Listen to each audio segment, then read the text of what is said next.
edition of Still Searching with Jed Morris. Today on the show, we've got Michael Johnson. He's the president of SpeedPro, based out of Morristown, North Carolina, right next to Raleigh.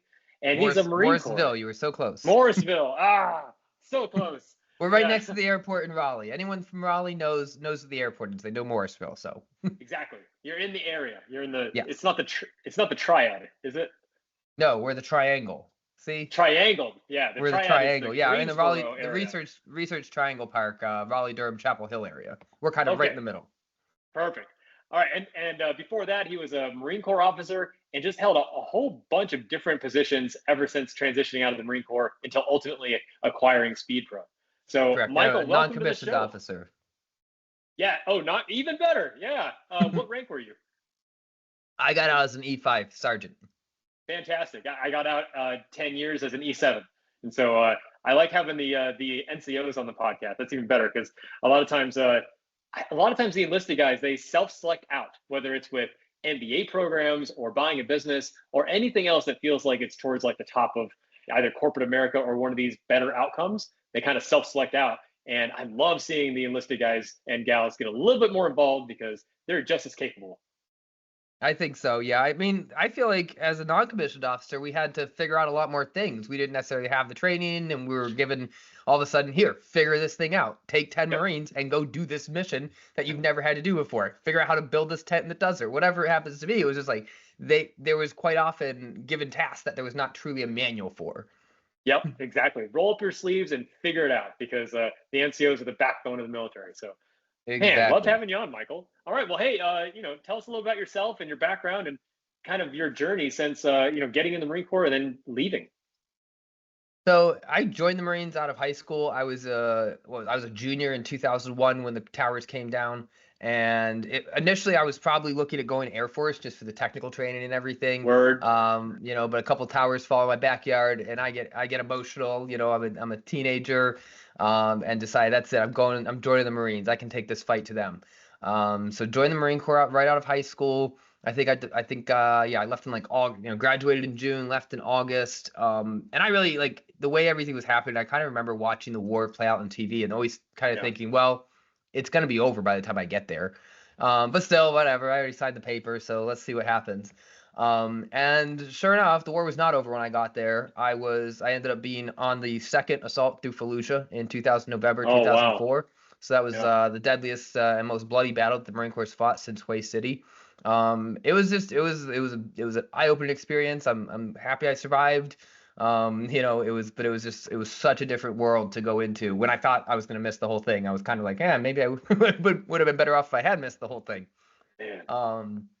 Man, you were just a couple of years ahead of me. I graduated high school in 2005, saw a lot of my friends enlist and head off into the war. And it never really occurred to me that this was going to be an option. I didn't enlist until 2008. And just seeing everything that happened up until that point, and then realizing that even by the time I got into it, the fight was definitely not over. Wow. And like you said, Fallujah was it in 2004. That was the big push. So my second deployment, I ended up being on a MIT team, military transition team. We just add the I in there. There's no I. But military transition team. So I lived on a base with about 3,000 Iraqi soldiers and about 25 Americans. And so once again, huge shift in experience I'd never had before. I went from kind of hating the Iraqis because you were more or less trained to as an infantry guy. You were supposed to hate everybody you met over there, have a plan to kill them, this, that, and the other. Right.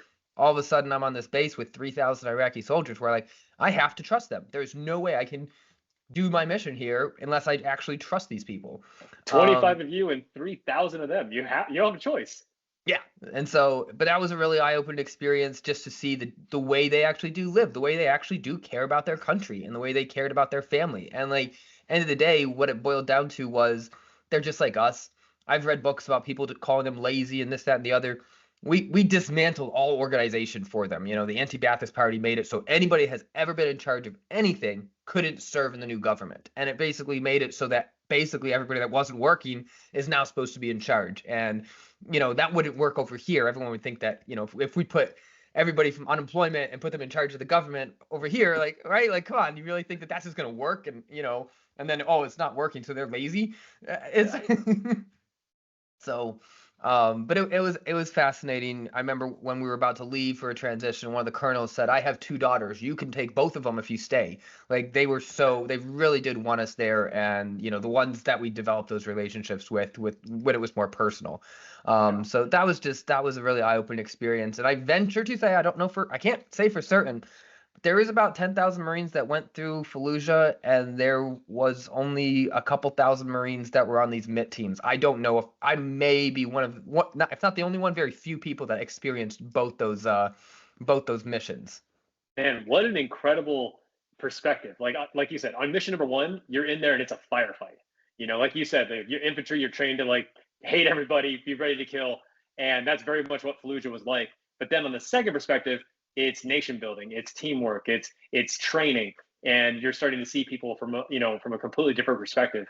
And it's amazing. Like once you humanize with people from any, it doesn't matter how different the background is, it completely changes your perspective. And man, what a conflicting view, like especially for someone in your position.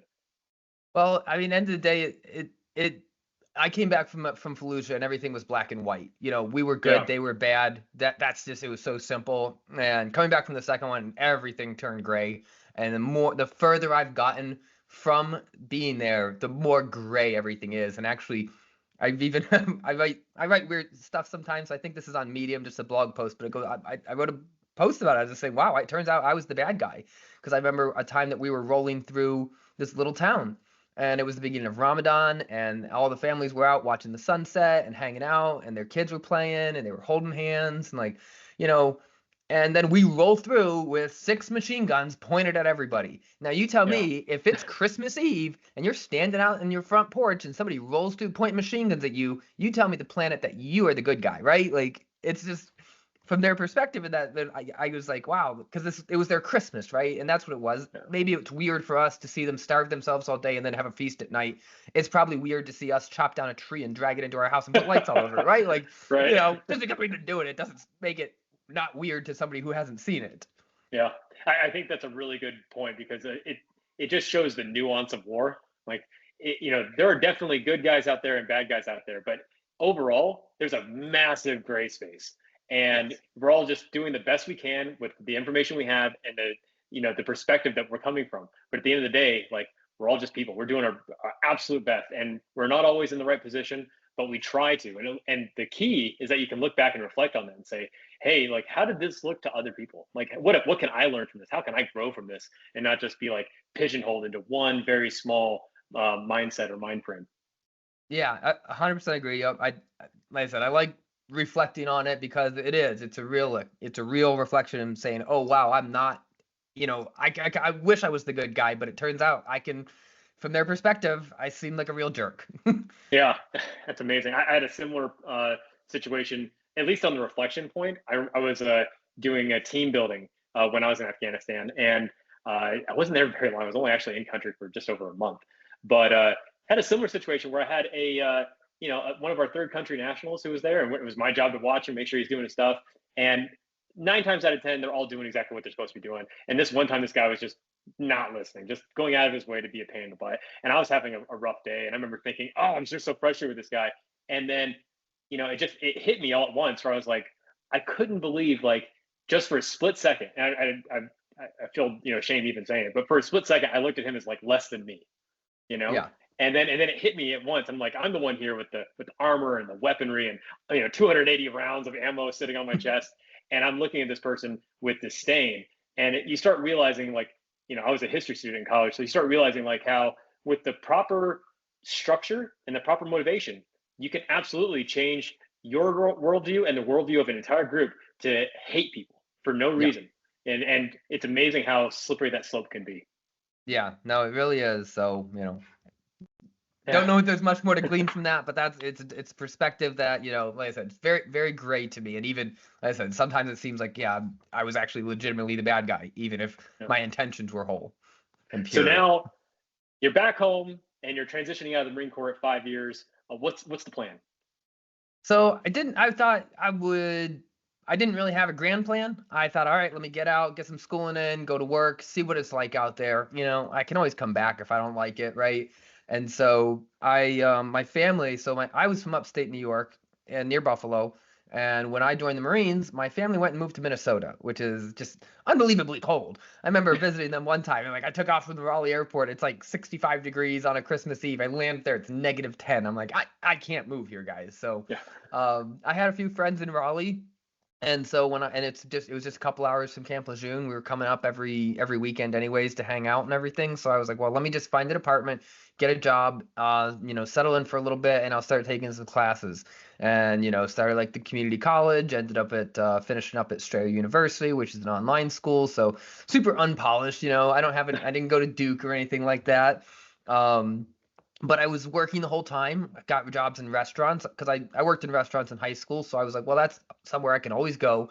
I Sure. think I'm personable enough to be a waiter or a bartender. And I basically waited and bartended for a few years and really dialed in customer service skills. I really did try to focus on getting good at it. And even Mhm. the last restaurant I worked at was Second Empire downtown Raleigh, by arguably the best restaurant in town. You went there for special occasions or when you had a pharmaceutical credit card in your pocket. So Yeah, and I worked in food service as well, and it's like a lot of people, they skip out on that EQ that you build, just being a people person yeah. and working in a service-based industry. And it doesn't matter how many times you talk to somebody who's ever been a waiter or bartender. It's like understanding how you have learned to deal with people in a good way, in difficult ways, because you're getting people all spectrum, like good days, bad days, all kinds of stuff, and your ability to work with them and help them have a good experience. Like I think it's a lot of ways it's kind of like being in the military. It's a great experience for you to learn more about yourself and other people, and it's a kind of a growing experience. Yeah, one thing that somebody had told me, I think it was a manager or something at some point told me was, yeah, you remember this, Michael, you're going to get another table tonight.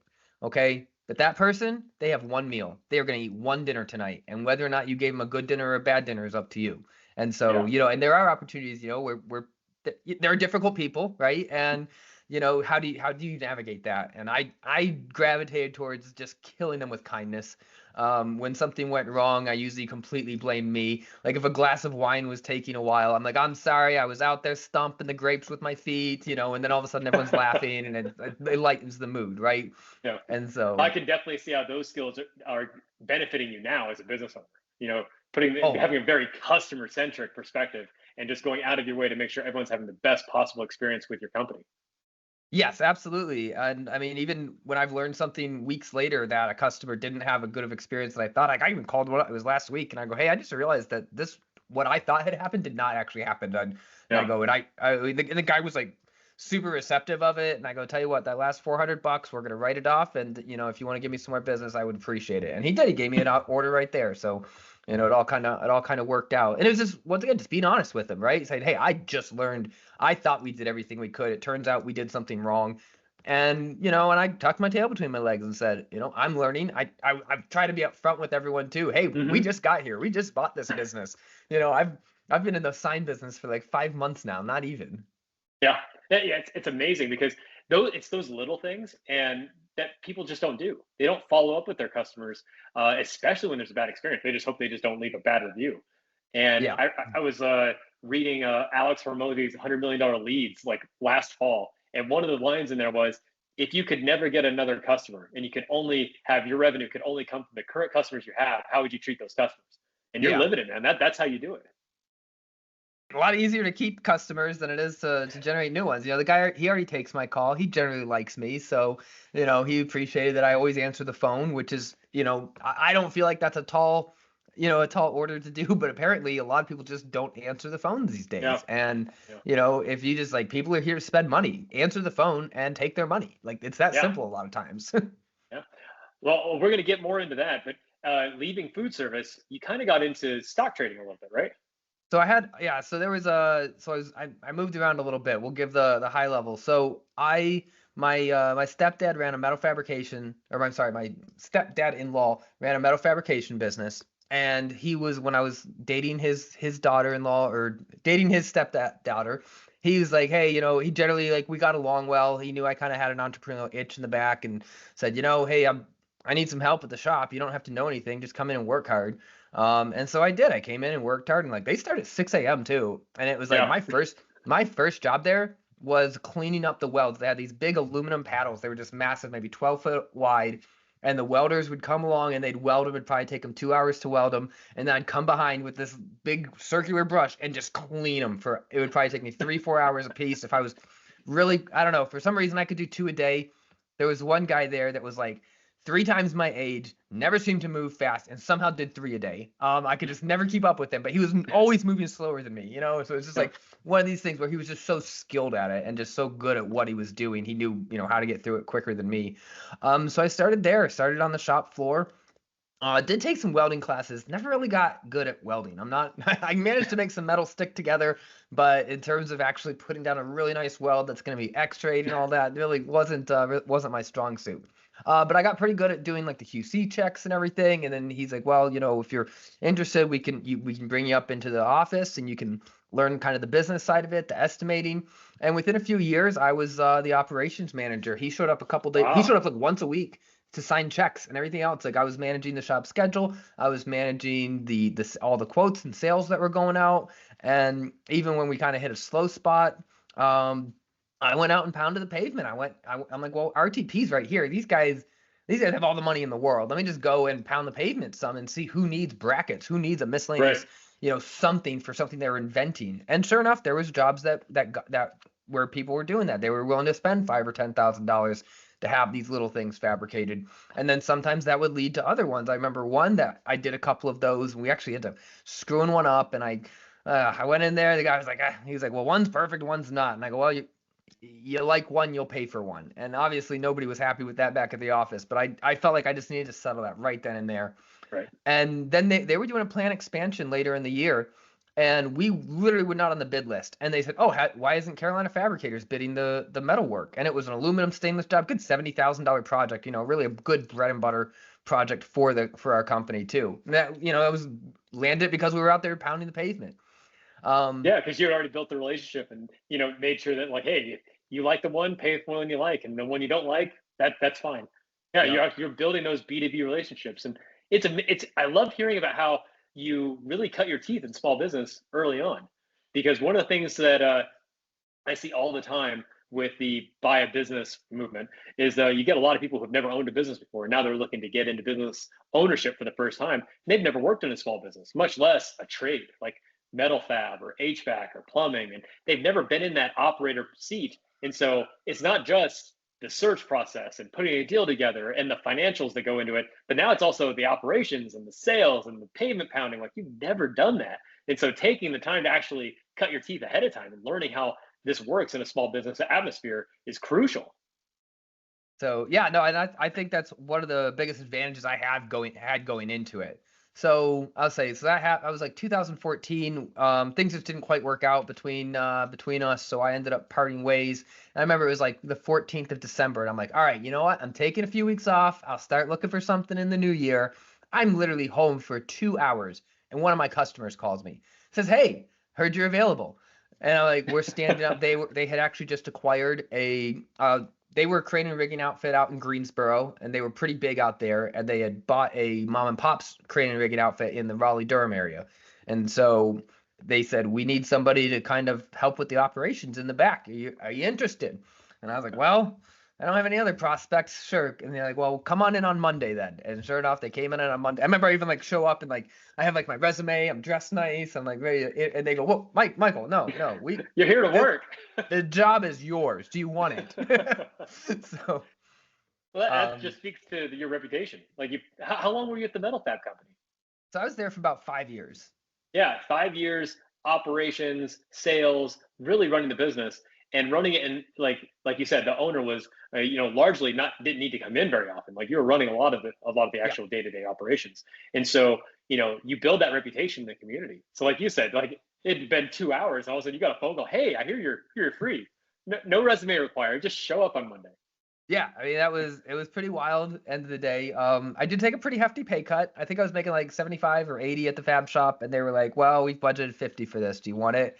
And I said, if you can move me up quickly, and I go, that I can find other work, but like, I'm willing to work with you. And they did. They got me back up to 75 or 80 within a year or two. And they just like, as I got there, they just let me take over things. Like, every time they're like, oh, well, here, Hugh manages the warehouse. And I go, Hugh, where is this, that, and the other? He goes, well, I think we set it over there. And then Hugh doesn't come in one day because he's sick. and nobody knows where anything is. And we're warehousing like $5 million worth of customer equipment. If you're familiar at all with crane and rigging, a lot of times like the large HVAC projects, nobody has storage for those. So usually the crane and Yeah. rigging outfits will store the large HVAC system. So they might come in pieces from Canada or New Mexico or somewhere. We'll consolidate all the pieces on our yard. Once we have all the pieces, then we'll load them up on our trucks, take the crane out there, and then our riggers bolt everything together. HVAC guys come in behind us, do all the piping, electric, whatever else they do. But we get the actual physical unit in place for them and bolted up. And Yeah, so amazing. so yeah, so I was able to kind of like build a warehouse system that any idiot, not calling anyone an idiot, but any idiot could use. Any monkey could get in there and use that warehouse system and be able to enter a new item that came in, even if we didn't have all the information, because a lot of times, that's just life. I think having the military background, being like, no, you have to go. You don't get to wait until all of your checks are checked, all your boxes are checked. They go, no, you start going when you're told to go. And so I just kind of built a system that wasn't relying on any single piece of information. And like I said, sure enough, it worked. Everyone was able to keep track of equipment. We knew what was in there, what was not in there. And it was just a good system. Besides that, we were, kind of growing. I think I was managing 20 to 30 people given our workload. So I was usually, but I already knew how to delegate. I didn't need to micromanage the rigging crews. I got with the foreman, and even when somebody came and complained about a foreman to me, I was like, look, I've been working with Justin for 5 years or 3 years here now. I know his work. You've been here for 6 months and you're complaining that Justin's not nice enough to you. I'm sorry. Take it up with Justin. That's just not my problem. And I was able to just say, hey, he's the sergeant. Let the sergeant lead that crew. Yeah. And if somebody has a conflict there, that's on them to sort it out. I don't need to micromanage that. So many great nuggets there. I mean, one of the things right there that I think a lot of people who are interested in buying a business that they're looking for is the autonomy that you just described. Yes, you took a pay cut, right in the beginning that you were able to get back, but look at the amount of autonomy and flexibility you had. You basically were able to take over operations, build out the things that need to be built out, expand what needed to be expanded, and very little oversight to where you're able to actually build something. And it's like, a lot of us, we're not scared of hard work. We're just really just thick of doing work that doesn't matter. Or just another PowerPoint presentation. It's just a little with all this oversight. You've got 6, 7 managers to look over your PowerPoint presentation, like it's a scene out of Office Space. We're just like, man, just give me some space and let me get to work and do something and have a little bit of leadership and authority. And you were able to find that. Yes, absolutely. Yeah, I mean they really did. So there at the crane, I didn't do a lot of sales. I do over the phone sales. Hey, I need a 40-ton crane. I would book that, but usually when it was a project, I would turn it over to one of the sales guys. But the division manager, he was a sales guy. He had a background in it, but he really wanted to be up there selling. He had a couple other people that were selling. They were selling, and they were just dropping in my lap. And we'd go look at it at the end of the day in case we wanted to make an adjustment for tomorrow or something. But yeah, I did have a lot of freedom there. It was a good job. I had a lot of fun doing it. It was a lot of work too. Your cranes run all hours of the night. You got shutdowns. I dealt a lot with permits. You put a crane near an airport, you have to get an FAA permit. And then everyone's like, what's taking so long? I'm like, it's the FAA. They told me it's 6 months. It's 6 months. What do you want me to do? I'm sorry. Yeah. It's like some things you can control and some things you can't. And the FAA is not something I was capable of controlling. I don't think anybody's really capable of controlling the FAA. Sometimes you just have to put in your request and sit on your hands for a while.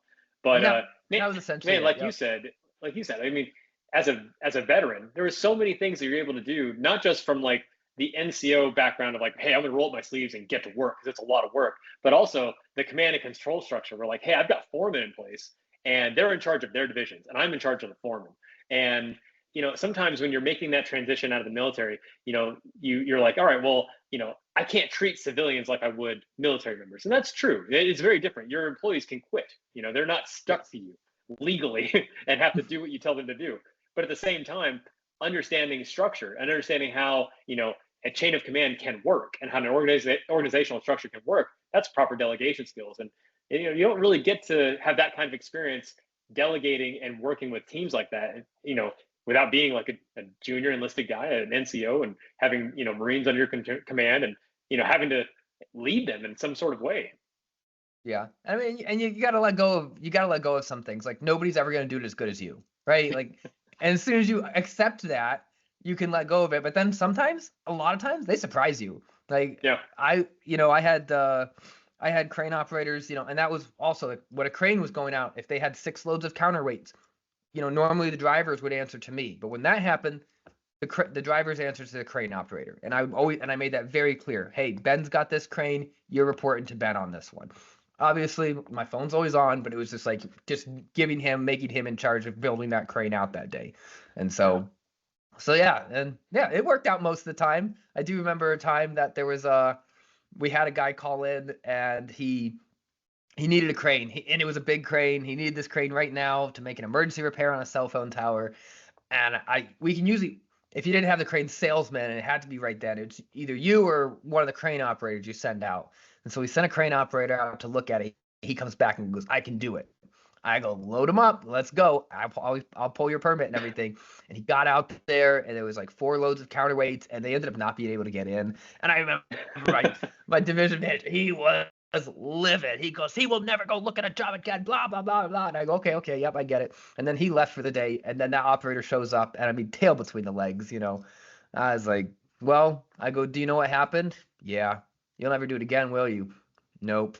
Okay, have a good night. We'll talk in the morning. Yeah. I didn't have to yell and hoop and holler or anything. It was just, but it was like understanding that he's a good guy. He's a hard worker, and he really wanted to do that project. And I know it hurt him to not be able to get it done.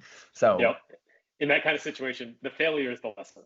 Yeah, exactly. And you know what? We never had an issue with him again. I even went to my division manager the next day. I said, well, I don't think he'll ever make that mistake again. He goes, yeah, you're probably right. So we didn't have to cut him off or anything. Yeah, all's well that ends well.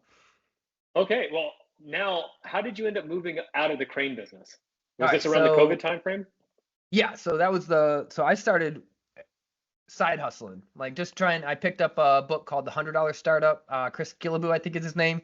He also wrote Side Hustle, really good book. It just, because I had just come out of business school, and I went to Strayer Business Administration, concentration in entrepreneurship.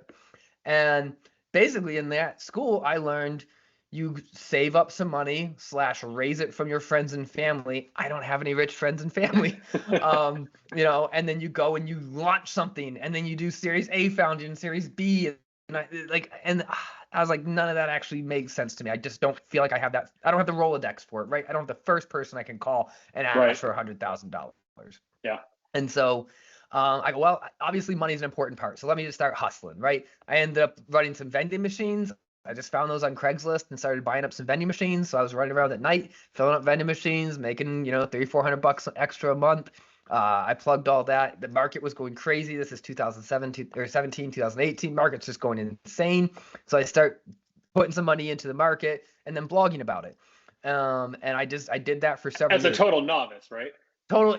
Yeah, I didn't know the first thing about anything. And so I did that for 2 years, though. I wrote this blog. I had a domain. I paid a few dollars to have it up there and have it professional. I got an editor to look over my stuff to make sure it just sounded right, and put it out there. And so I was continuing in that world, and I went to a conference, a stock trading conference, just to continue to learn from the people that are doing it and kind of build some connections. So I'm down there.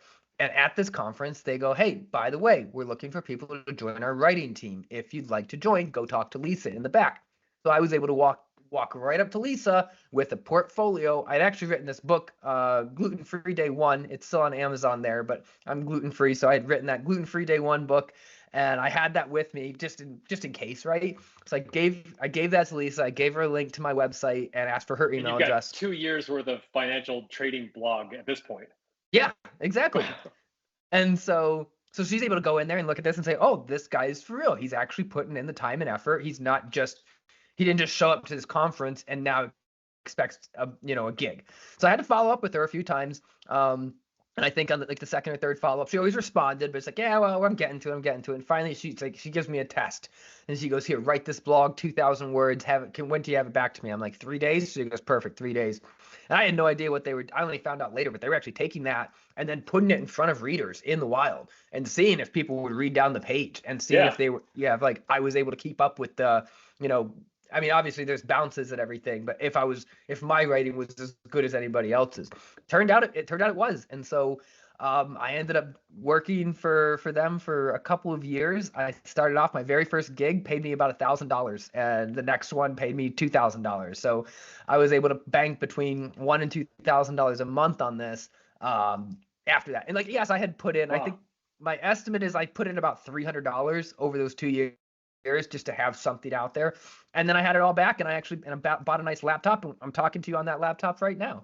So Wow, what an experience. And one that wouldn't have happened if you hadn't just put yourself out there and just documented what you were doing. And it's yeah, like it's what we hear about all the time. It's like, you don't have to be a professional. Just, either blog or do a YouTube video or something and just document what you're doing as a novice, and you just never know where that's going to go. yeah, I mean, yeah, 2 years, $300 sunk cost, right? And then all of a sudden I got a break. But obviously, if I had not put that time and effort in, Yeah. right? Everyone wants everything, quick, fast, and in a hurry. And so, Yeah. but like, yeah, you do have to put the work in, I found. But if you do put the work in, you never know what door is going to open. Um, so yeah, so I was doing both for a while. COVID hits. I had actually just moved into an outside sales position at the crane and rigging outfit, and nobody wanted an outside sales guy coming in. So I kind of sat at home and made some phone calls. But like, if you're not, I don't know how much you know about outside sales, but like if you do 6 or 8 calls in a day, that's pretty good, especially since a lot of times you Yeah. have a long drive ahead of you to get back and all. So I kept, I'd call 10 people. They tolerated me because they were, because they all knew me and everything for the most part. And then I was blogging on this computer, answering an email on this computer, and so I did both right up to COVID, right up until August. And so August Wow. of 2020 hits, and baby Everly arrives. And Hey, well, so congratulations. yes, thank you. And so when she arrives, it was a tough birth. It was tough on mom. Ended up being a C-section. We were in the hospital for 5 or 6 days. I mean, it was a rough go. And then like we get back. I think I took like a month off of my W-2 at that point, and I was trying to do some writing, but it was just like not. I was not able to function very high level there. So as things started to get back to normal, I go, well, I obviously can't do both. And I set up a meeting with Lisa to tell her I can't do it anymore, just because time restraints, right? It was one thing, it was just me and Betsy, me and my wife, but now obviously we've got a child to take care of. So I went to her to quit, and she goes, "What does it take to make you full time?" And I was like, "Oh, I think I was getting like 15 cents a word at the time, so I was like 20 cents a word." And she's like, "Done." I'm like, "Crap, I should have asked for more, you know?"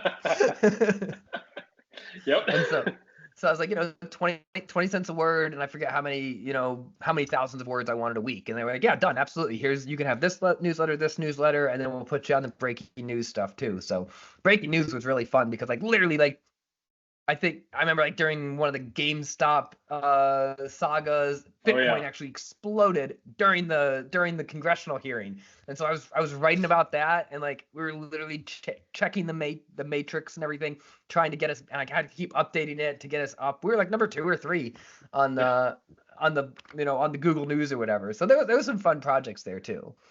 Man, that's amazing. And it's great because you're like, hey, now it's time. I can't do both of these.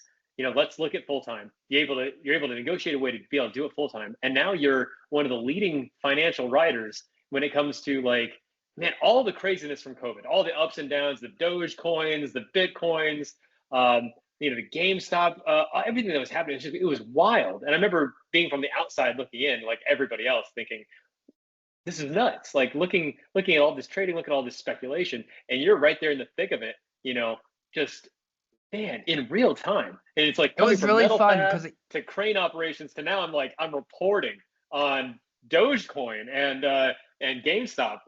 Man, that's quite a pivot. it was, even when I remember I had like a reunion thing with my Marine platoon. Somebody had passed away, and so we all gathered to give him a proper send off, and everyone's like, well, "What are you doing?" And I was like, "Oh, I'm writing for the for the Financial Times," and they were like, or not the Financial Times, but for the financial industry, and they were like, "Really?" They're like, "Okay, Johnson, you never short of surprises, so that kind of makes sense." So So okay, so you're writing. This is obviously going pretty well. How does this? How did you start getting interested in wanting to buy a business and then moving back, especially into like a blue collar type of work, as opposed to like when you're writing, it's all online. You're working remotely. It's you're very much in this post COVID flexible remote work kind of area. what made you want to, what kind of got your gears going as far as like, hey, I'm going to go buy a business? Not just that, it's going to be, a blue collar business. It's going to be something right here in Raleigh. I'm going back to kind of the operation roots. So I didn't necessarily decide that. Some of those decisions were made for me. So like Lisa, who I was working with for a while, she one day just got fired. I don't know why. Somebody else, a different editor came in and took over. And when, I guess in the world of writing, when a new editor starts, they just work with their own people. We were all 1099. Oh, okay. So it was very easy to clean house. So one day I got there and there was just no work for me. And so that happened. I was connected enough that I found another place, and I was doing that for a little bit, and then pays, like they didn't pay the bonus they promised to pay. They didn't give me the rate they promised to pay me. And then after that, it was getting, as people were getting called back to the office, it got really cheap to stay home. And so even though, yeah, I got to work on some really cool projects, I got to work with like, I'm under NDA on a lot of stuff, so I can't tell you the names, but there are names that I worked with that I could tell you. You'd be like, oh yeah, I definitely know that guy. So, yeah. Not Brad Pitt or anything like that, but definitely, definitely very interesting stuff. Yeah, like interesting people that are well known in our world. So I from there I was trying to get something else going. Everly's about 2 years old at this point, and it was interesting that Betsy and I we worked a few different projects from here and there. Like she never went back to her W-2. I think she went back to her W-2 after the baby arrived for like a month, and the management had changed over. Her position really wasn't there, so she decided to leave. She ended up getting some consulting work, and it seemed like every time one new gig started, another one cut off. And so we actually were able to kind of tag team a little bit, where one of us was stay-home parent and the other one was working some sort of side hustle or hustle. It was main hustle for a few years there. But as writing got cheaper and everything, I decided to hold my ground and say, no, this is the rate I'm going to get. I know I'm worth this. And so I didn't get a lot of work, and I tried a few other things, just trying to get something else going, and ended up just running out of Runway. When I made the leap into full-time writing, I always knew that, what's the rule? Have 2 years salary, banked for that, which I took a little bit of a different approach. I said, no, I need 2 years of expenses, not 2 years of salary. That's a lot smarter. Knowing like, what do I actually need to survive on? Not so much like how much is coming in. Yeah. Because I was making, I don't remember, like probably $80,000 a year at that point, but I was like, I don't need to actually stock up $160,000. I need to, and I looked at, and we always try to turn a profit in our personal lives too. So we're putting money into savings, contributing to 401ks, IRAs, all that good stuff. And I said, okay, what do I actually have to put into the budget so we make ends meet? And it ended up being almost half. It was like 10, I figured out to be $10,000 a quarter, which is $40,000 a year, which is $80,000 for 2 years expenses. That's much more manageable than 160,000. And so, but my rule also was, if I get to half of that, I need to go find a W-2. And that's kind of what happened. And also, like, I got to half of that. Inflation was also hitting too, so I actually needed more than what I was. And it just, like I said, the Runway ran out. And so around the end of the year in 2022, I called up, I started looking online, seeing who's hiring. And I saw one of my old vendors, Chatham Steel, was hiring. So when I was at the fab shop, I was selling, I'd fab the steel and sell it to the crane and rigging people, but I was buying it from these guys to, do the fabrication. And I still had the outside sales guy's name and number, and I called him up. Adam, what are you doing? I hear you guys are hiring. He goes, yeah. Did you submit a resume? I go, I did. He calls me back a couple days later. He goes, we can't find it. Can you send it again? I guess it was through like an agency. So they didn't deem me qualified for whatever reason. But anyways, as soon as I got it, he delivered it to the branch manager, who was also a Marine. And he saw Marine and called me up and said, I will give you a chance because you're a Marine. And I was like, okay, cool. And then, having been on the other side of the truck, as I always called it, I had received from them. I knew how important these deadlines were. I could always, empathize with our customers. I did really well there. And I managed to, start putting money away, making some good commissions everything. And I kind of made it base level. Okay, 50 grand. I think if I can have 50 grand in the bank, I can start looking. And so this past April, I had $50,000 saved up in liquid between stocks and everything, and said, okay, well, I can start looking. Looking for a business to buy. Correct. Yeah. And this time I was like, well, being a solo entrepreneur was really hard because it was just, you're everything, right? You are the janitor, you are the sales, you have to send out invoices, you have to collect. You have to just literally do everything. So I go, next time out, I'm not going to be the only one. I'm going to have a few employees to deal with the day-to-day. And that was kind of the base level parameter. But I go, well, first off, I need And some more cash. you're also leaning on your experience. Like this was not a new thing for you. You'd already operated multiple businesses at that level with teams and working in metal fab and working with cranes. Like you'd already had a lot of experience here. And so one thing I really want to key in here is like, I mean, there's no shortage of people who are interested in buying a business these days. But you came at it from a very practical standpoint. Like, hey, I know exactly what my expenses are. I know exactly how much money I need to have saved up. So you came at it from a financially stable position, having some liquidity, ready to start searching. Got that W-2 at the steel company to make sure that your liquidity was at the right place before you even started looking. Mm-hmm. And then put that on top of your excellent experience already operating businesses in this space. So you're coming at from both perspectives. Hey, I've got the money and the experience, not just trying to say, hey, I'm broke and I've never owned a business and never operated one. How can I buy one? I tell people, I'm like, if you really want to buy a business, like a really good one, a high quality position, then be a high quality buyer. And that's exactly what you set yourself up to be.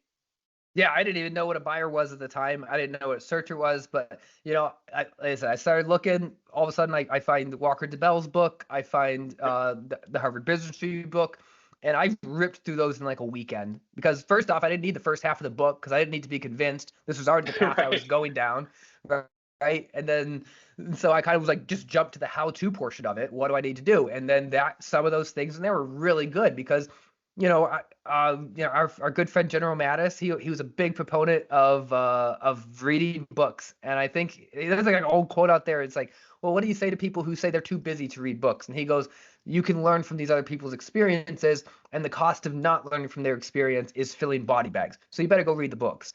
And so obviously the stakes were not that high here, but it was like obviously there's people that have done this before, and then very quickly I was keyed into Will's podcast. I was driving 45 minutes each direction to get to my W-2, which made it, I was able to knock out a podcast a day, sometimes a little more, driving back and forth. I reached out to a ton of those people too. Like, it was amazing how many times, like, people were just happy to take my call, happy It's to such a chat wonderful with me. community. Like every time you reach out to an ETA searcher who's bought a business, I did the same thing. And they're absolutely happy to just take time out of their day. And now, being an owner, I understand how difficult it is to carve out 30 minutes of your day to talk to a searcher, especially when you've got one calling every other day or reaching out on LinkedIn.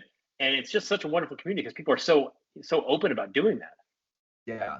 Well, I continue to. I've taken several calls. If you want to message me on LinkedIn, by all means, message me on LinkedIn. I'll set you a time. Send me a calendar invite. We'll talk. I might be driving or something, but that's great time to talk, I think, because I don't need my notes. It's all up here at that point.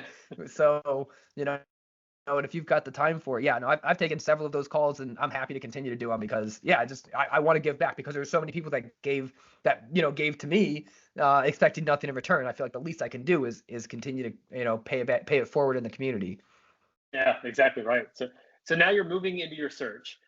Did you decide to, did you reach out to a broker that you knew, or is that the route you went, or did you start just asking around, seeing who's looking to sell? So this moved very, very quickly. Like, I was doing my initial, let's establish the search. Like, I registered a domain just so I would have a professional email account to email people from, little stuff like that. I was, reached out to Live Oak, reached out to Huntington, emailed some CPAs, and then all of a sudden I find this sign shop on like a Friday afternoon, and it's just listed on BizBuySell. And I was like, well, let me send a message. And it was like, it wasn't super well camouflaged either. It was called a wide format printer. And so I Googled wide format printer in Morrisville, and up came SpeedPro. And then I saw there was somebody named Kate that had listed it. And I Googled SpeedPro Kate with her last name. And sure enough, on LinkedIn, I'm like, okay, they didn't hide this. I know exactly what the business is, kind of. But still, I'd never actually been to a wide format printer or anything. So basically I just reached out, and I knew that there was courses out there. Coming from the stock world, I knew that, like, one of the gurus I wrote for, everything he taught in his $6,000 course was in his $20 book. Everything. Yeah. There's no secrets that were going to be revealed in that $6,000 course. It was just more of the one-on-one attention, So I go out. I'm sure Walker's got a good course here for 10 or 15 grand, whatever it happens to be. I go, but I've already read the book, so I probably know it all and can reference it back. And I go, and I would probably spend the same amount in sunk cost if this deal doesn't go through. So I go, let me get an at-bat. So I send the message to the franchise. They kind of pre-qualify me, going through some stuff. One thing I did that set me apart was I created this one pager, and we shared that on Will's podcast too, but you're welcome to share it with people here. Just kind of describing my search, a little bit about me, but it was one page literally talking about why I buy a business, who I am. And I was just like, basically Marines, operations manager, listed one thing I did better. And then at the bottom, put some money. I got 50,000 in liquid assets. I got 175 in HELOC, and I did have some private investors that were willing to entertain me if I brought them a deal. So I went ahead and put that down there. I said, yeah, $200,000 commitment from private investors. Which, if you have private investors, they might say, yes, I'm willing to entertain you, but usually they go, bring me an LOI. And it's not committed capital. They're interested in a deal if you find one that makes sense. But still, It's good to have those conversations ahead of time, because finding investors, especially even in an SBA deal, but finding investors in the space is not overly difficult. It's finding a deal worth investing in and an operator you trust. That's the difficult part. Yeah. So the company had about 480 in STE, and I put together an offer like very quickly, like just trying even Monday, I think I had a call with Live Oak. If you reach out to Live Oak, the first thing they do is say, go to our office hours, and they do them every Tuesday. And it was super informative. I did go to the office hours, and it was a really good thing. Anyone can go. It's totally free, super informative. They give you spreadsheets and everything to help you understand how they're evaluating the deal. But I was like waiting for them, and Monday morning, I'm like, I've already got a call set up with the owner and everything. So I needed to move quicker, and I went on the SBA's website and looked for all the preferred vendors in North Carolina and just started going down the list. And somebody at Truist took my call and called me back and was like, yeah, they weren't as like they didn't have so much process like Live Oak did, but he's basically like, yeah, I don't have a problem if you bring the money out of HELOC. Bring me, he was just go get me an LOI and bring me 3 years of tax returns, and we'll go from there. And so like literally the day we signed the LOI, I'm running around trying to wire them $10,000 deposit, and like I'm like, well, they were waiting on the wire or something. So I just called Todd, and Todd, what are you doing? He goes, just hanging out. I go, can I have $1.3 million? And he goes, do you have the paperwork I asked for? And I go, I do. And he's like, I could probably get it for you then. So, so sure enough, I sent him all the information. The process of buying, this is like literally my first conversation, and I transacted on it. So I don't necessarily have a grand way of how to conduct a search. I know that one pager made me stand out. I sent that to the franchisor when I first got the introduction. I said, here's me, here's what I'm looking for. They said, oh, this is really nice. This is very informative. Thank you. Even my stepdad, when he did sell his business, he sold to somebody else a few years back. He actually, when he knew I was searching, he goes, let me put you in touch with my broker for at least have a conversation. And I sent him that. And the guy was like, this is good. Did you come up with this? I was like, yeah, I did. I was like, put out some information, right? And he's like, no, this is really good. Really well done. Good on you. So I love the initiative. I like how you see something, you see a deal you like, and you're reaching out to the professionals at Live Bank and everywhere else. But at the same time, you're like, hey, I don't have time to wait for this. I'm going to figure this out myself. And you make the deal happen. What was it about the sign shop that made you feel so comfortable with it so quickly? Because that's a very fast turnaround. I'm sure you did some more due diligence after signing the LOI, but walk me through like what made you feel so comfortable so fast. It checked every box. Like that end of the day, it checked every box I was looking for. I wasn't going to be super scrappy because I was willing to go pretty low. I was willing to take a turnaround deal if that was what presented, something that was just, basically in the gutter and I could get real cheap and maybe turn it around. Like I was willing to look at a lot of different options. And this one was just, and you probably felt really comfortable with something like that because of your operational background. You're like, I know how to operate a business, even if it is a little bit lower. Exactly. And, it was smaller equipment, less capital intensive to have that equipment, but it was also it was light manufacturing. I had been in heavy manufacturing, so I felt like I could, as long as I had the team, I knew like I didn't need to be the expert in making signs. I don't need to know exactly the nuances of these printers. I need to know somebody that knows what's wrong with it. I relied in the cranes, I relied very heavily on my mechanic, because he knew it better than me. I wasn't going to try to learn a hydraulic system. I go, no, what can I do to get this moving for you? You don't need to chase down parts. You need to be turning wrenches. So give me the parts to chase down, things like that. Took the things off of him that I could take off of him, so to keep him working on what I couldn't do. And so I've kind of come at this with the same thing. Okay, well, there's people in place. We ended up, I'll say it was a 5-person team. Husband and wife were leaving. So, I got to keep 3 people, and they've all stuck around. And you got the I warm don't know, it's fuzzies been good. in that first conversation with the husband wife ownership team. You got the warm fuzzies on that you felt like this was a couple that were selling for the right reasons. You felt like you could trust them going into the deal. Because again, very I fast didn't feel like I could trust them. They were hit. Jerry especially was very difficult to deal with. He wanted very heavy lawyer involvement. And I guess the one other part was, so I've got this run club I run with every Saturday. And when I mentioned to somebody over that weekend, hey, I'm going to look at this business because, one of the things is let your network know, let people know you're looking because you never know who knows who. Yeah, and exactly. yeah, so I mentioned to Stefan, who's kind of like I joke, he's the king of Raleigh trail hunters.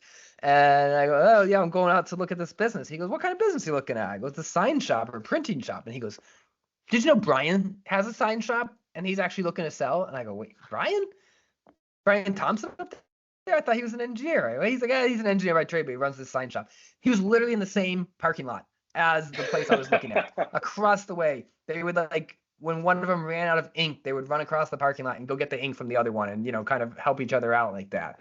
So technically they were competitors, but it was more of a friendly competition. So that actually helped me get pretty comfortable pretty quickly too. It was him and one other guy running a $500,000 sign shop, about 150 in SCE. And he never advertised, never marketed, just him and one other guy putting out this product. He had some good customers and just the work just showed up year after year for him. And so that also made me get very comfortable having somebody that was so close to me that I did feel like I could trust, that I've known for years, say, oh yeah, I do this all the time. We just sit here and make money. Yep. We're more or less printing money, for lack of a better term. Incredible. Okay, so you get the business under LOI. What kind of due diligence did you do before closing? So we did a lot of financial due diligence. I didn't get in as much as I would have liked to see the operations. They would not let me show up and be anything but a prospective customer. And I was like, these were going to be my employees. I didn't want to meet them under false pretenses. So I only saw the place after hours. And basically it was just more of, and I looked at, their social, who was complaining about them. I found one complaint on the Better Business Bureau, and I was like, their defense was justified, but very legal. It put a bad taste in that customer's mouth. I guarantee they never did business with them again. It was like, I have a time stamped this, that, and the other that says you approved this at this hour. And I was like, okay, you're not building relationships there. So I took it as he was probably a jerk, and I could get in there and just be a nice guy and probably, do better than he did. Have you found that to be true? Yes, absolutely. Going back to the customer relationships we were talking about. Well, even the vendor or the employees, I made sure after, the first month is obviously insane, but after that I go, okay, I want everybody gets a lunch with me. Let's go out, your time with me, whatever you want to ask or anything. And one of the guys told me, he goes, yeah, I was about to quit. And then you walked in and he goes, when I was really about to quit. But I was like, yeah, I'll give this guy a week. And then, all of a sudden it was okay. That was actually one of the biggest surprises on day one. When I was in that room taking over, here's your new boss. I was the only person in that room who had not been through an acquisition before. And I didn't think that. Everybody else had worked at a company that was acquired at some point. Most of them quite a few times. Most of them had 3 or 4 acquisitions under their belt. And I was the only one there with 0. Wow. So that's amazing. So there you are on day one, you're taking over. Now there were 5 people in the business, husband and wife. So now there's just 3. So it's you and 3 employees. What was that transition like? Because obviously you've been an operator in the past and your search was very, very short. So now you've basically stepped into this operator role, and clarify, you took the SBA as the main financing, right? Yep. SBA, Truist, signed a personal guarantee. %. I came up with the rest from my home equity line of credit, sitting on the rest, kept the rest, dry powder, which has mostly been put in because you always need more working capital than what you think. But we're about to hit the busy season, so fingers crossed we get there. Yes. Well, yes, of course. So, all right. So you've done the deal. Now it's day one. You're committed. So you bought the business. You got this SBA. You've got the personal guarantee. You're committed. You're in there. What's it like? Did it feel different? What's it like being the owner as opposed to just being the operator? Yeah, I mean, definitely over time, just seeing the balance sheet come and go, ups and downs, just the amount of money that flows through even this business. They did 1.2 million last year, right? Hopefully I can do 1.3. But all of a sudden there's this, $60,000 of inflow, and then all of a sudden you got to send 50,000 back out and everything. And now you got to send another 20,000 back out. And it's just the amount of money coming and going. I had never been privy to that before, and that definitely weighs on me a little heavier. I know that there was times where we had to, get this material in to have it printed the next day to install the day after. And it was like, it was coming FedEx overnight. And like, I remember waking up at 3 a.m. be like, what if it doesn't show up? Well, that was it. I didn't go back to sleep that night. I had to be up from 3 a.m. on worrying about whether or not it was going to show up. It did show up, but this is one of those things, like, I was always able to kind of separate myself from it, be like, it is what it is. I did my part. Here, it's like everything is weighing on me. If I don't make this, will the customer ever come back to me? Right? Like, those are the things that are weighing very heavily on me that I definitely did not before. Yeah, that's the real difference when now you're the one thinking about payroll and you're thinking about customer satisfaction and what are my good months, what are my dry months, like how do I prepare, ahead of time. Yeah, it's completely different when you're the one like laying awake at night thinking, hey, are we going to make it or how's this going to go? Like it's a completely different perspective. And so as you're going into it, you're working on operations. Obviously, you've got the culture aspect of it because you've got 3 employees who are now having to learn how to trust you, and you got to build a relationship with them. And you're replacing the company culture that the previous seller had. What was one of the key things that was unexpected that you had to kind of like work quickly on to kind of make sure you were heading in the right direction? Well, I try to be a very proactive. So I feel like I remembered when I got a new sergeant in the Marines, right? They always gave you their resume. And who cares, right? I'm thinking that when I show up on this Monday morning, actually ended up being a Friday morning, who cares what my resume is? They don't care that I served in the Marines. They don't care that I did this, that, and the other. Every single one of them is now worrying about their job. And so my first and foremost was, you all have a job if you'll take it. You all get $1 an hour raise if you'll accept this new job. And we're adding holidays, paid holidays to the calendar. Like, immediately my first thing was, what's in it for you? And that part of that's like the writing in me is, that's how you hook people, is you tell them what's in it for them. And so that's how I started off, is that this is what's in it for you. More money, your job is stable, and you're getting more time, more paid time at home. And so generally everybody stayed, everybody's still there. So that was one of the biggest things. The next thing was that I'm not going to be a micromanager. Jerry struck me as very much a micromanager, and he's been called that by several people that have worked for him in the past.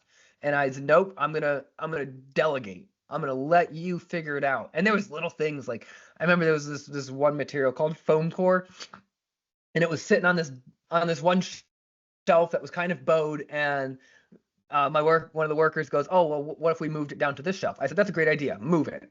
Right? Jerry was so mad about that one move. Like, I'm like, well, I'm not moving it back, Jerry. It happened. It's moved. It's staying where it is. Right? Like, so it's just like kind of some of those little things that, like, if you bring me an idea, it's gonna surface. And I remember one of my production meetings, we try to do 2 or 3 a week just to make sure everyone's on the same page. And I was so happy when my production manager was like, when I listed off and said, we're going to do X, Y, and Z, and he goes, actually, we should do this. And I said, that is awesome. Do it your way. Yes, perfect. And so I think that's one of the first things I did, I guess, ultimately, was give people some autonomy, and let them make their decisions, let them make their bed, and have their ship sink or swim. Yeah, and fosters buy-in, because if he comes forward in that meeting with he's like, hey, we should do it this way. I'm like, great idea. You do that. And like, okay, well, now it's my plan. Now I'm responsible for the plan. I better put this plan to action and make it work. Yeah, and I remember that from some of the NCO days, some of your NCO training back in the Marines, where it was like, it's good. Like, when I'm trying to remember which course it was or something, but they said, when somebody brings something to you, let them go. Give them enough rope to hang themselves with. Because there's 2 things that are going to happen. One, they're going to blow you out of the water. They're going to amaze you, and you now know you can trust them more. Number 2, they're going to fall right on their face, fail spectacularly, and be so happy that the position they're in is the position they're in. And so I looked at it as it was going to be the same way in this situation too. And so far so good, and there's been a few things where sometimes the autonomy has been, I've had to rein it in. Like, why are we working on things that are due next week when we have this much stuff due this week? So it's just kind of an expectations. Hey, there's our board. If it's not in red, we shouldn't be working on it today, kind of thing. And they've responded to it. Everyone, I've only had to say it once.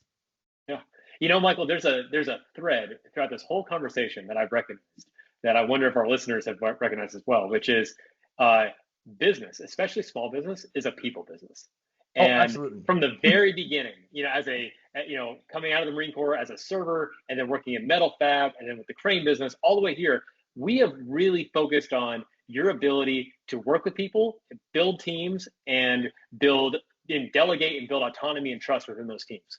Like that is really, but we haven't talked about spreadsheets. We haven't talked about your debt financing. We haven't talked about your growth projections for 2025, which is great. I'm sure those are great things. But at the end of the day, a business is just a collection of people who are trying to create something with more value than is inherently there. It's not like a real estate where it's like, if you fail in real estate, at least you have property that you could sell. There's like some property value there. But in business, the physical assets are minuscule compared to the actual value of the business. And so it really is just a collection of people creating value out of thin air. Yeah. No, I 100% agree with that analysis. It is. I'm not super spreadsheety. I love a spreadsheet. Don't get me wrong. I love a good spreadsheet. But no, I didn't I don't. I've seen some of the articles out there. 15 ways to value a business. I have a third-party valuator. I just hire them. They cost $3,000. It's worth every penny. They come up with a valuation. They work with the seller because I'm working on my second deal right now. I actually hope to close in the next 2 days. Is this an expansion with another sign shop? Yeah, Brian. Oh, no kidding. How did that happen? So Brian's situation, his life situation changed. And assuming this is going to air after this week sometime, I can talk about it. Assuming it all closes, because there's some confidentiality here, but we are supposed to close on Wednesday this week. His life situation changed. He was working as the sign shop, and his wife worked at SAS, best company in the world to work with, according to X, Y, and Z. And they provided great benefits for their 2 teenage kids. And she got laid off. And so he went to get a job as an engineer, which he's good at, and got some benefits for the family. Put her in the role of kind of operating the sign shop. Not a great fit. And there's literally nobody else that would buy him out. Like no individual, like no searcher is going to show up at his door and have to replace somebody with, because he does so much work. But I have the employees, right? I have the infrastructure. I have and you're right across things the that I can lot, rely like on. you said. Yeah. And you're in a running group together. Yes. Man, yeah, exactly right. The relationships. Well, obviously, wishing the best for Brian and his family. At the same time, talk about putting yourself in a position to be successful long term. Building those types of relationships, so when things like this happen, you're like, hey, I can step in and we can expand this way. Obviously, it's not closed yet, but I believe we're almost there. He said Wednesday, and I'm going to be the first one to congratulate you, I hope, on a closed deal. So that's great. Thank you. Yeah, no, it's the last thing we were splitting hairs over was $1,300 in inventory, which I told him I will write you that check. I am not letting this deal fall apart for $1,300. So no, I mean, long term, it's going to be maintaining our core values. Day one, we also got our first core value. I've developed 3 now. First core value is it's an Andrew Carnegie quote: "Fill the other guy's basket to the brim, and making money becomes an easy proposition." I don't split hairs over the little things. We're going to make the customers happy. I know even when we took a little vacation and I was gone for a few days, and I know there was like a $75 project that they drove like 45 minutes to deliver. So obviously that job lost money, right? And I have a feeling that the previous owners would have like bamboozled them for that. Like, how dare you spend all of our money on blah, blah, blah for $75, right? But I looked at it, and when I got back in, I gave her kudos. That is exactly the type of things I want to see happen here, because we took care of the customer, and they showed up the next day with a $4,000 order. Because we put forth that extra effort. They knew they have this confidence in us that we're going to do it right and get it done. From what I've found so far in the sign business is there's a very low bar in terms of customer service. I've had other sign shops literally will not pick up the phone, and I've gotten those calls when they won't pick up the phone. I've gotten a few of those calls now, and they turn into orders very quickly. And then after we do a deal together, the guy's like, I'm never calling them again. You're happy to hear from me. You'll answer a text, you answer a call, you'll answer an email, you get back to me quickly. I'm like, it's, literally there's the very basics that I think a business should do. And so the first thing we're doing is kind of leaning into that, making sure that we're delivering good value and good customer service across the board. I'll say I have 2 more guiding principles if I can remember them. I think the second one is like the machines have to do the work. Like if we're messing with the machine, and trying to like fix the machine to make it do the work by like, creating some workaround, then that's not the right thing for us. When the machines break, we need to get them addressed and we need to get them fixed. Third grinding principle is, it's a good one. You'll like it. Slow is smooth and smooth is fast. There you go. Yep. I'll say I learned that changing magazines in the Marine Corps. But the same applies when you're doing things, when you're physically building things. There's if you're doing something on a spreadsheet, you can go change that 7 to a 1 and it fixes the whole thing, right? But no, when you actually physically build something and you mess up something on the last step, you have to literally go back to the beginning. And we have sales goals. We get bonus. The whole team, it's a team-based bonus too. The whole team gets bonus based on sales goals. But if you mess up that $10,000, $3,000 order, we don't get to invoice it twice. We only get to invoice it once, and now we have to do the whole job again. Then obviously, but it also hits the pockets, right? Because now they know it's going to be harder for them to make the sales goals. Man, you're exactly right. Slow is smooth and smooth is fast. And it looks like, just from the outside looking in, you're growing in a very structured way, in a very much like you were describing your personal finances with your family, like making sure that you're doing the things you need to do to stabilize the business and then grow in a way that makes sense going forward, not being reckless and just acquiring whatever you can next, not having these dreams of holdco in your head, like I'm going to buy all these businesses, but actually thinking, hey, now I've got this print shop. How can I make it really successful? How can I make all my team members bought in? How can I stabilize this business? Now with this culture change, because again, you've only been operating the business for like 6 months now, right? Not even. Yeah, we started August 15th. Exactly. And now you're already acquiring Brian's business. So being able to set that kind of foundation and then have a strategic acquisition, even with a business that's right across the street with an owner that that's still a lot. That's a pretty fast moving process. And so making sure that things are stable throughout that process, it's really key. It is, and it's there's a lot going on too with that acquisition, because Brian's working 2 jobs right now, trying to basically keep his sign shop running and sellable, and also going and being an engineer during the day. Yeah. And for me too, I was like, the flip side is, and somebody even suggested this, that why don't you just go after his customers after he goes out of business? Because that's a terrible thing to do. Like, that is absolutely horrible. I have an opportunity to give him a good exit. Not everything he wants, but nobody gets everything they want in a deal. But I can give him a good exit that has been justified by a third-party valuation, and and it's 100% seller financing too, because SBA didn't want to look at me again yet. They're going to come back in a year. That's something you can do when you already own a business in the industry and you've got the cash flow to support it, and you're able to negotiate a deal with someone you already know, like you said, across the parking lot in the same business. That makes sense. That's why I tell people, look, there's nothing wrong with 100% seller financing. It is a tool, just like a lot of these other tools, but it's probably not a tool for a first-time buyer who's broke. However, if you already own a business and you've got liquidity and capital and you're in the same business, it's a great expansion tool. And a lot of expansions happen that way. Yeah, and I mean, it's also like one of the options, because I went, I took the deal to the bank first and they told me no. And I'm, like everything else. And any other time in this, when somebody told me no, I didn't take no for an answer. I went and found another way. And this one, I had built a relationship with Adam Markley. And when I was out in Denver, and I took him to dinner because he helped me out tremendously with that deal, with asking nothing in return. So, I bought him dinner and I told him what was going on with it. He's like, what is offers? He goes, just make it seller financing. He's like, it's so simple to him. He's like, just make it a seller financing offer. I was like, okay. So I offered it, and he initially, it wasn't what Brian wanted. He walked away. But I also a quote from Donald Trump here is, you can't win a negotiation that you're not willing to walk away from. And so I go, well, I can't take this deal that's not going to be supported by the numbers. I can't take a deal that is going to make me look like an idiot later on when the third acquisition comes about. Not that there is going to be one, but there's potential. It's actually funny how I have a friend that I worked with in fabrication.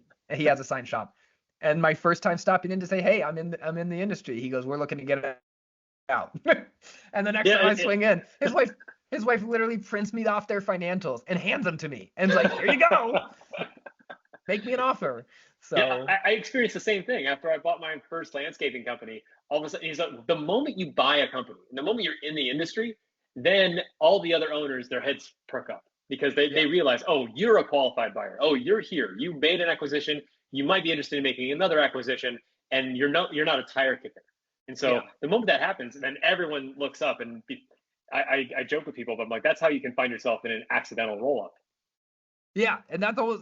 I told them that we could continue discussions, but I needed for them, I needed to wait the year. So, Yeah. but I've kept that conversation going. Who knows? Maybe it works out, maybe it doesn't. It's kind of like even on the first acquisition, if there's a blinking red light, I can stop at any point. I can pull out from the deal, and have minimal sunk cost in it. But it never came, so I feel like I can continue to do that, especially with bolting on Brian's business. I've already hired the salesperson to handle that book of business. He's been training the past 2-3 weeks. I get another production person, which is actually a huge benefit, a de-risker as I look at it. Because right now my production manager is the only one that really knows how to run all the software.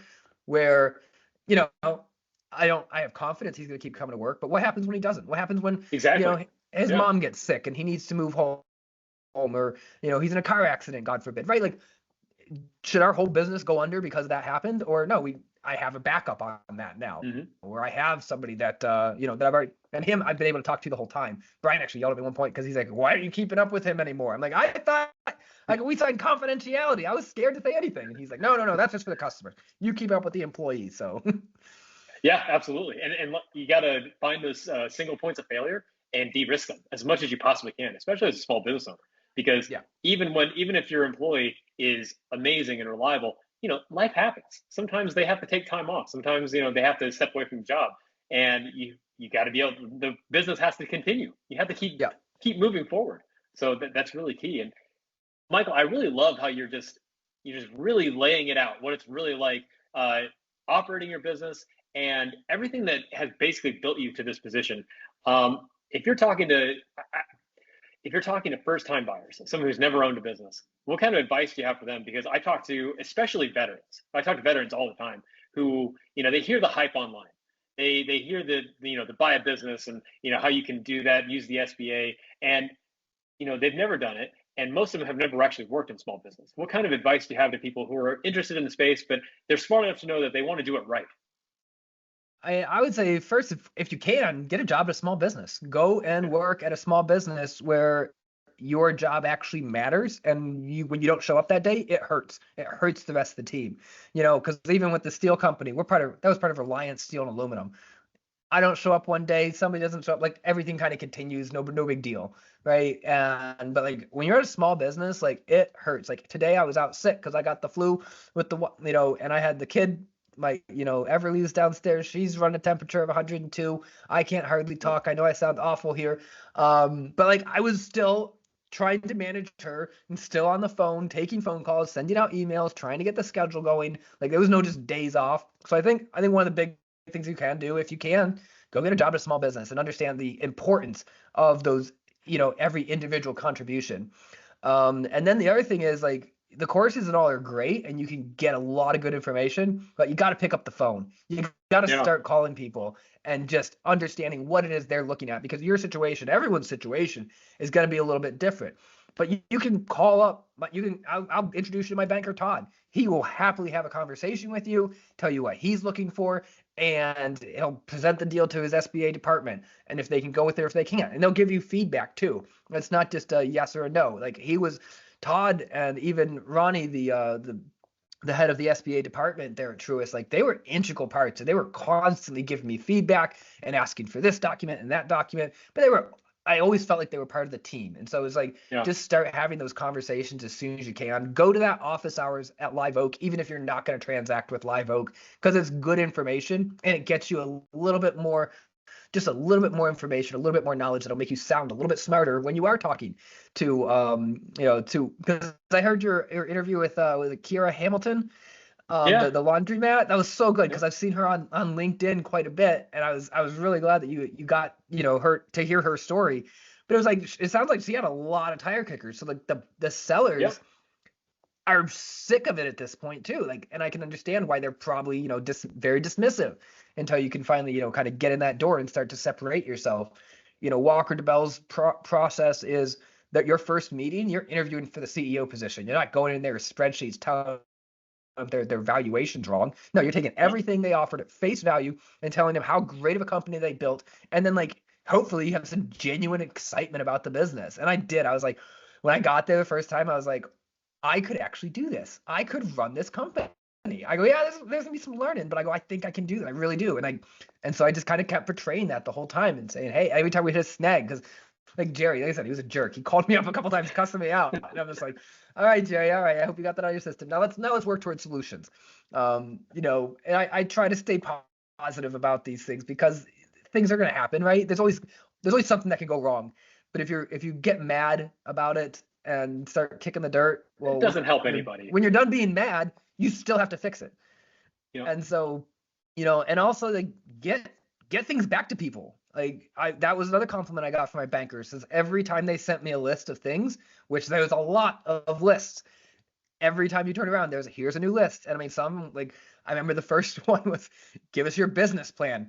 And I was like, oh crap, I haven't written a business plan. So I stayed up that night. SBA has a template on their website, and I just filled it all in, took stuff from the franchise's websites, took stuff from the financials that I knew, wrote it up. Nobody ever questioned my business plan. They asked me for my resume. They asked me, why am I uniquely qualified for this? I wrote 1 or 2 pages and like literally just poured my heart out and said, here's why. And I'm happy to share those documents with anybody but I never got pushback on any of them because I just took the time and tried to really put a good case together.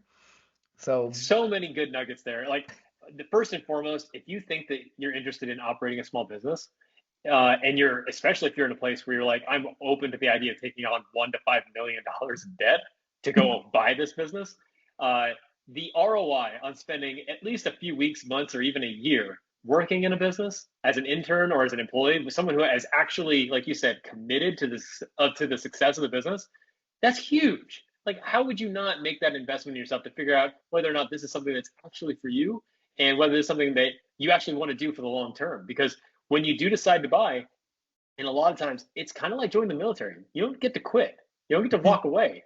Like, you don't Yeah. get to just be like, hey, I thought this print shop was going to be for me, but 6 months later, I can definitely tell that I'm not the guy for this. Well, tough. You signed the loan, friend. So there's no quitting for you. And then beyond that, having the initiative to, network within the community, reach out to owners who have already acquired, reach out to bankers, reach out to SBA brokers, reach out to lawyers, like really do, take the initiative to learn everything you possibly can about how the acquisition could go. Because like you said, everybody's situation is just a little bit differently. And then being professional about it, being responsive, like making sure that you're the one following up, because at the end of the day, it's all on you. Like, a search for a business, it's a startup. And then once you're buying, you're in the seat, it's really all on you now. So if you're going to be that guy or gal, then it's time to start acting like it today. Yeah, no, that you hit the nail on the head there. That was perfect. But because that was one of the things that I got confidence on. Like, things don't die on your desk. I go, no, we clean this desk very, very quickly. Like, there was times like companies got fired. If they didn't get back to me quickly, I moved on. I used somebody else. Like, I remember the life insurance. You have to carry life insurance for the loan, and there was like a checkbox that was wrong. And so I called them and sent them an email and said, hey, you have literally till Friday to fix this. Otherwise, I'm getting somebody else. And I actually signed up with another insurance company that same day. And I was like, just kind of, they were a better rate, so I'd have rather paid a little bit less. But Friday came, they didn't fix it. I need this in place, so I'm going to pay an extra $20 a month for my life insurance. It is what it is. But now everything is perfect, and there's no chance of it coming back on me because I know it's all done correctly. So is that very quickly, the second deal, I'm not using the same lawyer as the first deal. They just weren't as solution oriented as I wanted to be. And I also realized too that they're an enterprise lawyer, they're a big business lawyer, where I needed an entrepreneur's lawyer. And I didn't have that on the first go, so I probably overpaid by a lot. I think my lawyer bill came up to about $30,000. My current lawyer says he probably could have done it in half that. So and it's also the expertise. And I love that you're saying this too, because the quality of your deal team matters. Like, making sure that your lawyer, that the kind of deal you're doing is the deal that is their bread and butter, that's what they know how to do. And not that they're just great at it, but they're responsive and they're aggressive, and they're going to, the real key with a lawyer is kind of like insurance, where, you hope you never really need them for litigation, but that's kind of the point. They're in the back pocket, making sure that they're protecting your interests. And the same thing is true with QV providers, and understanding that, like, look, in this position, you're the customer. You need to make sure that you're ready to properly vet the professionals around you and be ready to fire them and move on to someone who's more capable if that case may be, if that need comes up. Yeah, So, again, man, like my CPA's been great. He hasn't changed, and because he actually did the same thing. He bought his business with an SBA loan, so he understood the nuances of it. He understood. I think it's like him and his wife both have their own clients at his CPA firm. So like yeah. he gets it. He knows small business as good as anybody, and he also understands the nuances of the loan and making sure the debt serviced and everything, and making sure my bills are paid and all that good stuff. So he's been an integral part. Loved him.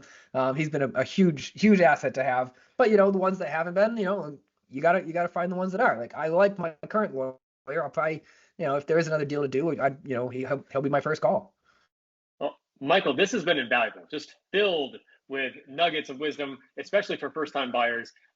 If there's first-time buyers out there and they want to get in touch with you and kind of get a better understanding about what it's like, especially operating a small business, yeah, how can they find you?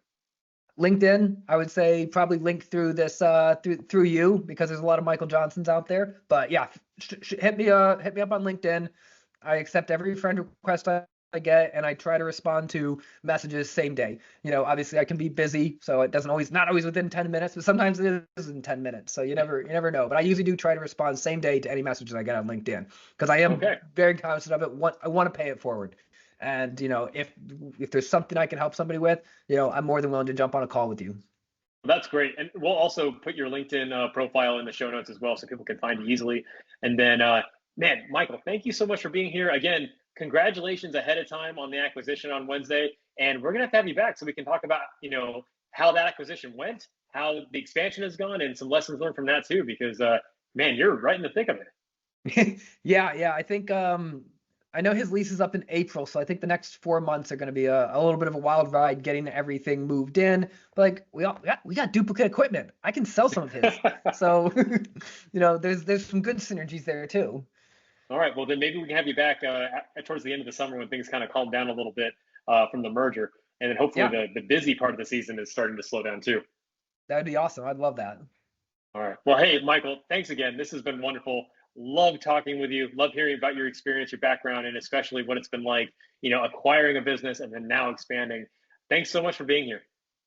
My pleasure. Thanks for having me.